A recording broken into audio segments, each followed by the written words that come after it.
안녕하세요. 게임 놀이터입니다. 자, 뱀파이어 세 번째 플레이를 해보도록 하죠. 시청해주셔서 감사합니다.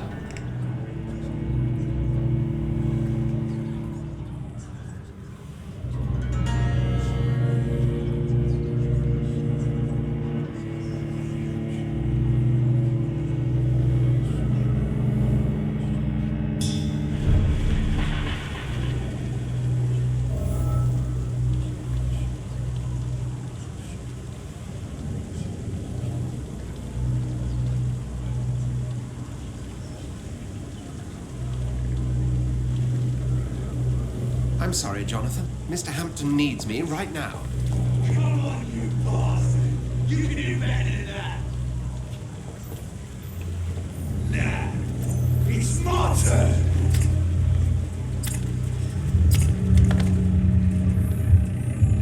Run.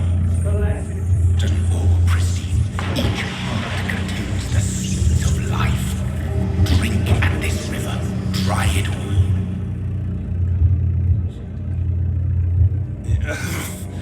Oh, come on, you bastard! I won't bite. Sir, please. You've lost too much blood. Calm yourself. You think I didn't notice?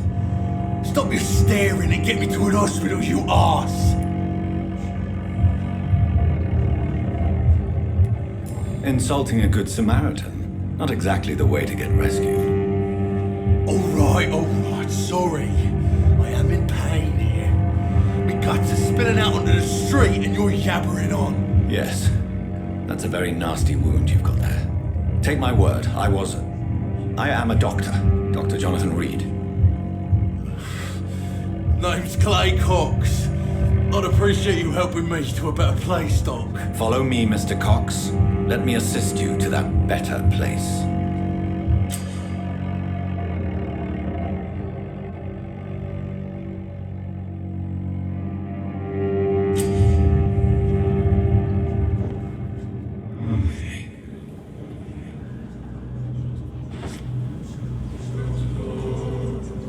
Bring this fading light into the shadows. Dance with him the dance of life and death.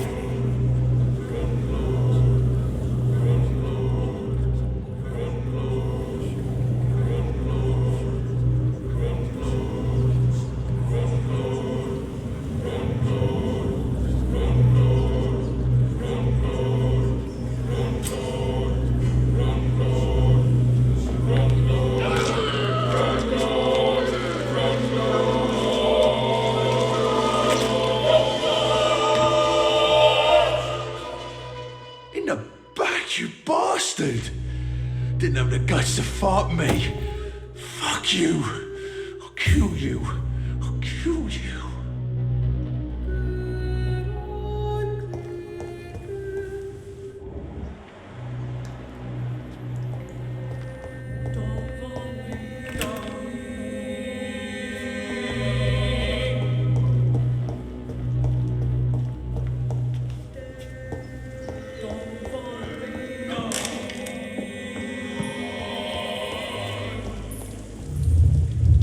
To taste a life, to embrace its most intimate secrets. Such a burden, such a divine sin.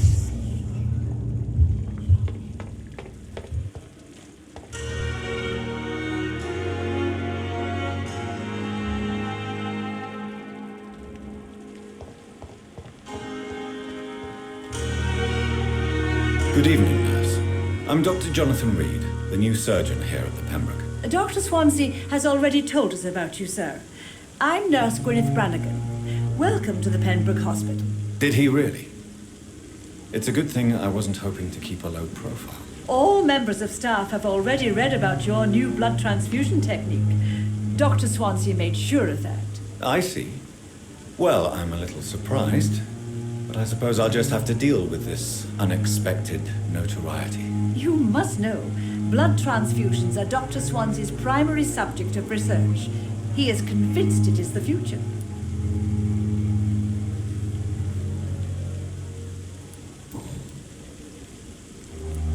How are things here? Not good, to say the least.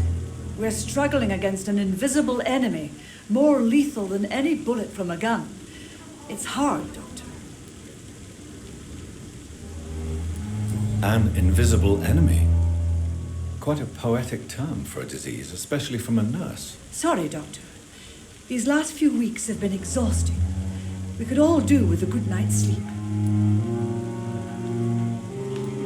Do you think this hospital can survive the epidemic? We are all volunteers here, and we're trying to hold fast, but how do we beat an invisible killer? Some nurses have already resigned.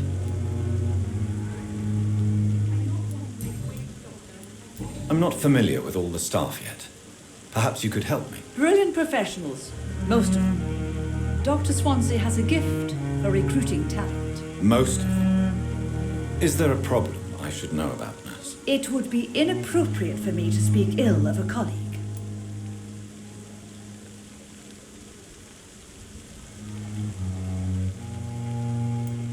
Is there anyone that stands out? Well, I have never met someone as dedicated as Dr. Tippett's. He should be a standard for us all here. If only he were younger. Why should his age be a problem? I guess it's fair to say he's always pushing himself to the limits. He just doesn't know when to stop and get some rest.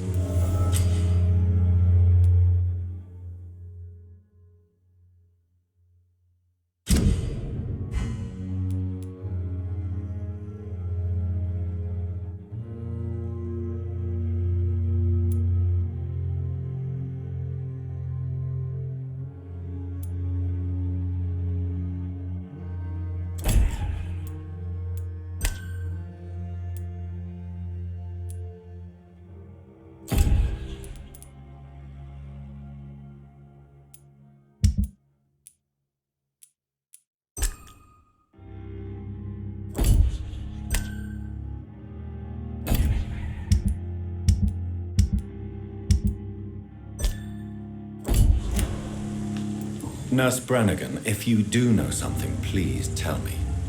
Anything you say will be held in confidence. No. I may disagree with some conduct, but in the end, everybody is doing their best.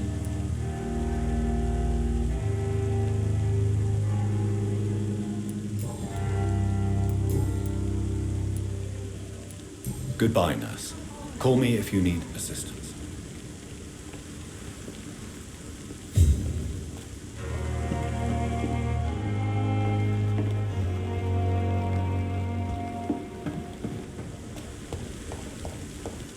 I'm not one to make wait, Doctor. I've patiently... Doctor, where have you been? I've little time to play hide and seek with new staff members, no matter how illustrious they may be. I apologize, nurse. I needed some time to myself. This has been the longest and strangest night of my life. You delivered poor Mr. Hampton from a terrible fate. The means to that end should be of little concern, Doctor. Thank you, nurse. What can I do for you? Dr. Swansea insisted we provide you a quiet office. You'll find it on the second floor with your name on the door. Thank you. Nurse Crane, isn't it? Yes, Dorothy Crane. Welcome to Pembroke Hospital, Dr. Reed. Your office has been prepared. I would like to ask a few questions first. And Mr. Hampton, the patient we brought in, how does he fare? I gave him a sedative to help him sleep. Poor thing was in quite a state of shock. What kind of man is Dr. Swansea? Well, you accepted the job from him. I thought you would have known about your employer. Apologies, I've only just met him the once. This is Sutton. I've only just returned to England. Dr. Swansea is a brilliant surgeon and the most compassionate physician. It's right to assume Dr. Swansea knows far more about me than I do about him. You'll get to know him soon enough, and better than me. The administrator has better things to do than mix with us. If you could point me in the direction of my room again, nurse. Second floor of the hospital, left after the stairs. It's the last vacant office at the end of the corridor. Thank you, Nurse Crane.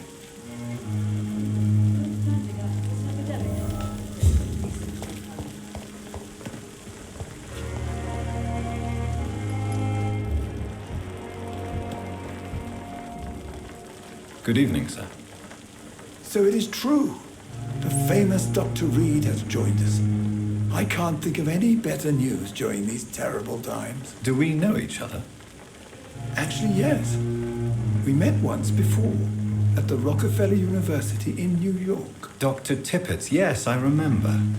I was assisting Professor Carell in his research about coronary bypasses. He had nothing but praise for you. He was also very confident about your future. And look at you now. Eminent surgeon and blood transfusion specialist.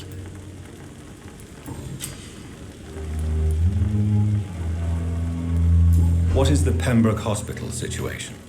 And please, speak freely. This hospital is not exactly the best of London. I'm sure you are used to working in a better environment. It's not exactly the best situation in London either. I can't have expected this hospital to be prepared for what was to come. Don't be misled by appearances, Dr. Reed. This hospital does not lack talented people. It just lacks hope. What can you tell me about the staff in the hospital? Some are really good, and others are not so good. But during this troubled period, there is no time for slander. I prefer to focus on the positive character traits. Tell me more about cherished people, then. Nurse Brannigan is a pearl. She is the most helpful and dedicated nurse I've ever worked with. A clever and cheerful woman. You really seem to admire her skills. I'll go even further. If she was a man, she would be a damn fine practitioner.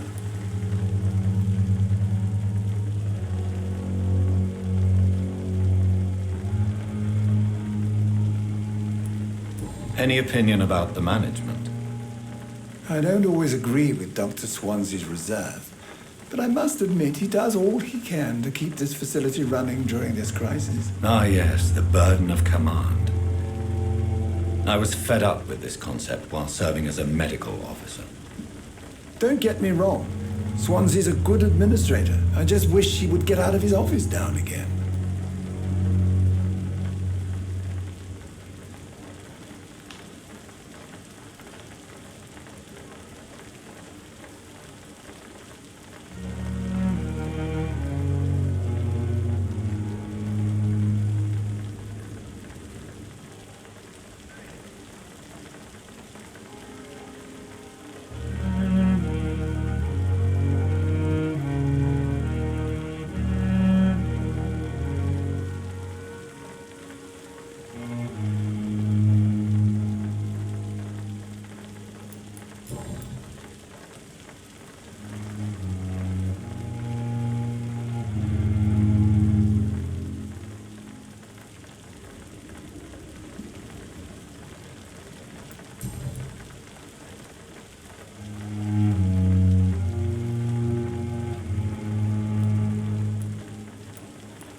Goodbye, Dr. Tippett.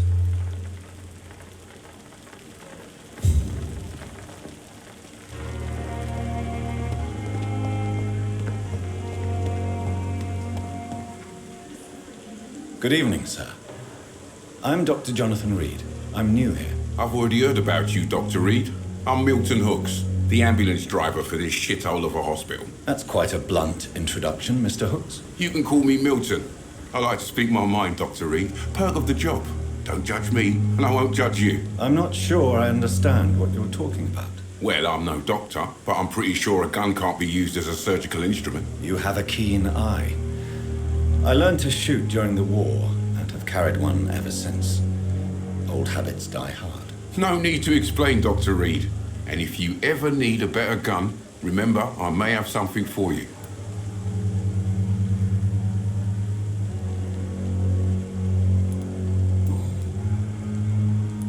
Do you need any medical help, Milton? I'm fine, Doc.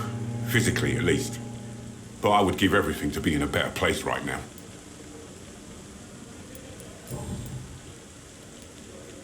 How is the situation around here? You want to hear the situation is all right? It's fucking awful. We lack everything, and it's getting worse every day. So what do you do exactly in this hospital?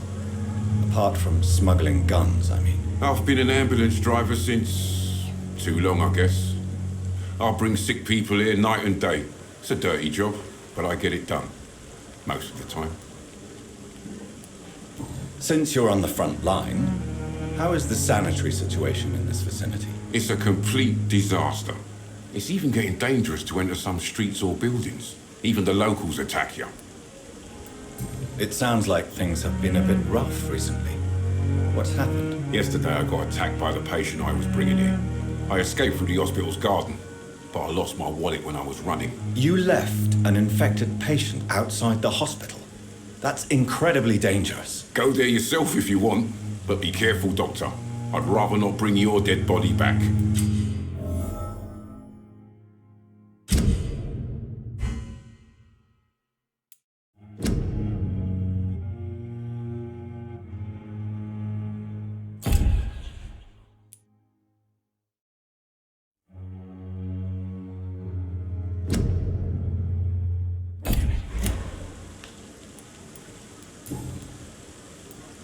Are you really smuggling weapons through the hospital? And why not? I've already been attacked by patients, you know. And by gang members willing to steal my money. But you're not defending yourself. You're selling guns to civilians. You keep people alive your own way, Doctor. I offer them another way to protect their health. I'd like to see your goods. Wise choice, Dr. Reed. A reliable gun is what everybody needs these days.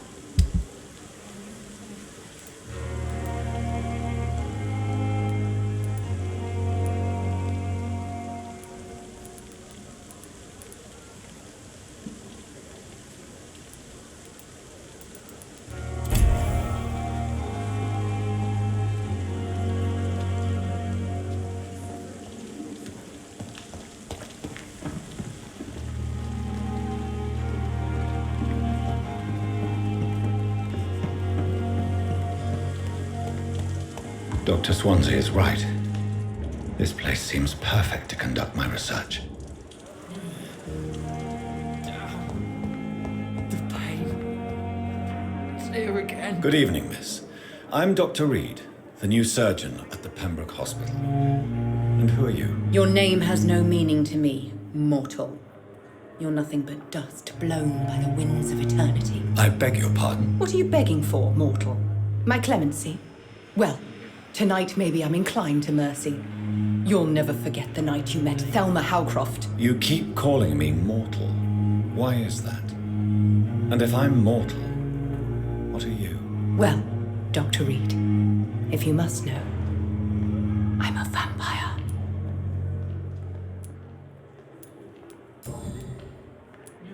And why do you believe you're a vampire? I don't need to believe anything.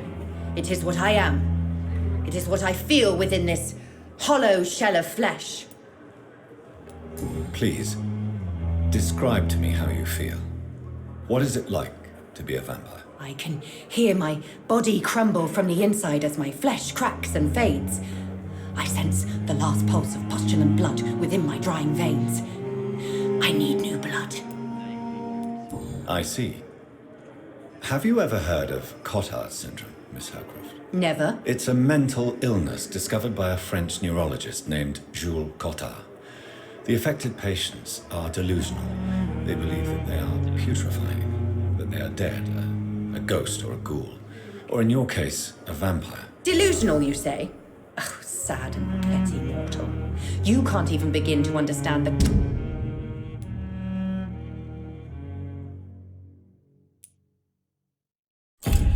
concept of immortality. And you think it is I who am delusional.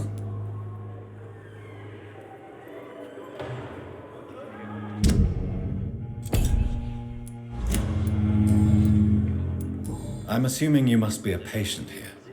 Am I right, Miss Howcroft? It's only a cover to hide from my enemies. I can leave whenever I want. As a woman, a spirit, fog, or bat.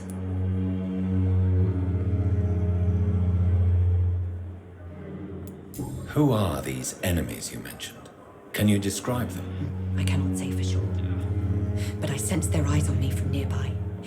I feel them watching me every time I visit the garden near the morgue. The staff here are not your enemy. They're here to help you, to care for you. I'm not speaking of the doctors in white. I'm speaking of the men and women who hunt me, for I am a vampire. I see. Don't worry. These people will not find you here. I'll personally make sure they leave you alone. Thank you, mortal, but do not interfere with them, for you are no match for those that hunt me.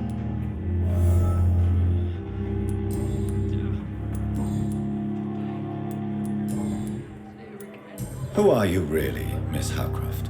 I mean, apart from being a vampire. Is that not enough for you, puny mortal? What do you require? Proof of my powers? I'm curious to know who you were before becoming a vampire. No, it's such a long time ago, I don't remember.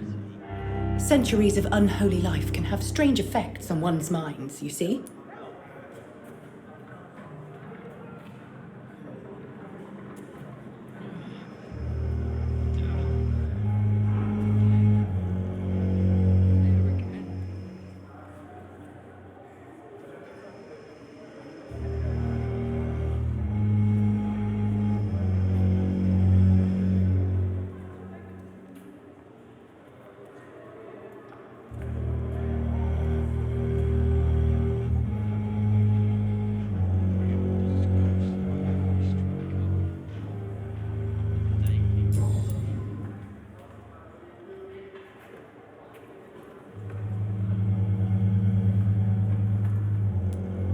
I'll leave you, Mistress of the Dark, to your nocturnal activities. I wonder what your last thoughts would be, sir. Damn. The pain. It's here again. Good evening, sir. Can I help you? Unless you're here to fix my face. No. I don't think you can help me. I'm Dr. Reed. I've recently taken the position of head surgeon here. War injuries, am I right? You guessed right, Doctor. German shell took my pretty little mug right off. But they still call me Thomas Elwood.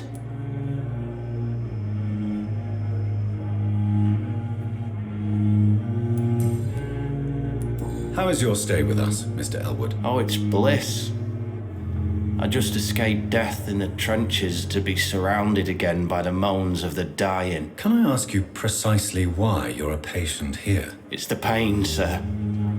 The drugs don't work. It just hurts under the scars, if you get my drift. Can I do anything for your pain? Nurses gave me a bunch of pills.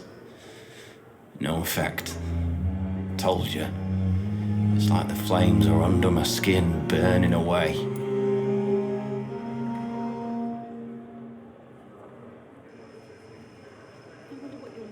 Who is treating you? Is someone in particular looking after your case? Nobody since the old and tired doctor spoke to me. Started to think I was forgotten about. Wouldn't blame you. You don't seem worried by that. My face hurts so much more when I smile or cry. I've learned it's easier not to speak. But be assured I'm smiling inside. I wish I could be sick again.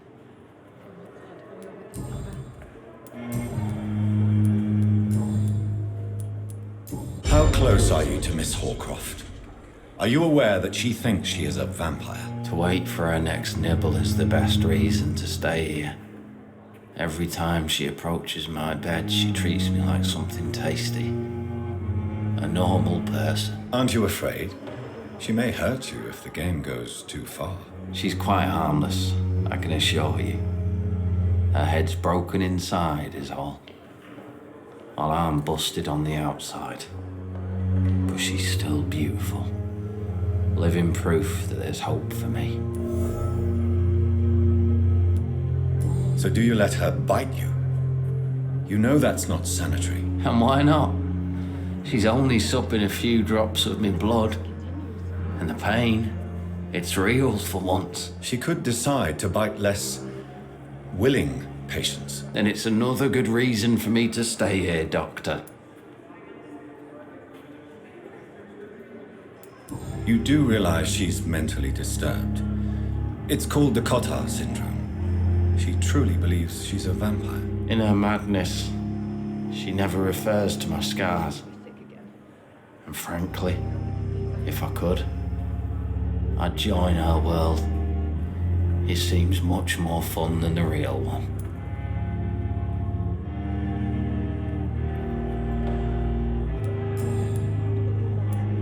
Where were you stationed, sir? Did you serve for long? I really don't want to talk about all this shit. No offense. I was pushing too much. I served in France myself. I just wanted to know what happened to you. You were an officer, weren't you? Then I doubt we fought the same war, sir. No offense. Goodbye for now, Mr. Elwood. Damn. The pain. It's here again. Good evening, Mr. Hampton. How do you feel? Dr. Reed, is it? Oh, sir, I must apologize for my behavior. What do you mean? I was not myself in the factory. Fear and exhaustion made me say awful things to you, I'm afraid. You remained perfectly nice and polite. A little delirious, perhaps. But who wouldn't be after enduring an abduction? Thank you, Doctor. That's a relief. Now all I need to do is rest and return to my flock.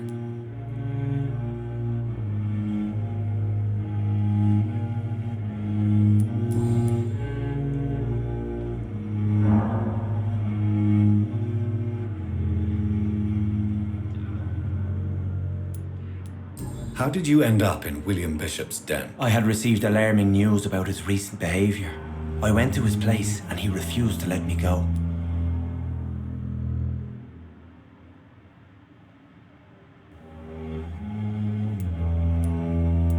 You dared to enter this awful place alone. You're a hero, Mr. Hampton. Or a fool. I'm just a man trying to help his friends, Dr. Reed. William Bishop was a conflicted soul, searching for light. Why did he abduct you? William was an alcoholic. His addiction suddenly changed to blood. I don't know why. Just like a patient I met here. This Miss Hawcroft. Do you know Tom Watts, the bartender from the Turtle? I met him before I found you in the canning factory. Tom? Yes, of course. Always the helping hand, good old Tom. Without men like him, corruption and despair would have wiped out the East End long ago.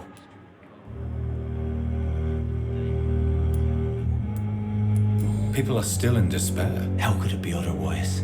The authorities have left us all to rot in this contagious nightmare. No drugs, no advice, nothing. It's a damn shame. Who should I avoid in this part of town, then? Any particularly evil figures? Not really. Most men and women are just doing their best. And it's not my habit to speak ill of people I know, Doctor.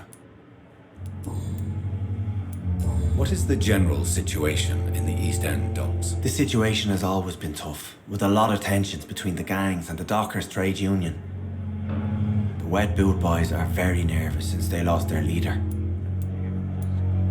Who leads the gang now? Since Clay Cox went missing, it's his wife Edwina who runs the show, with the assistance of her minion, Booth Digby. Has the gang been threatening you? Ah, no. I've had this nickname for so long, you know, the sad saint of the East End. No one dares to bug a saint, not even criminals.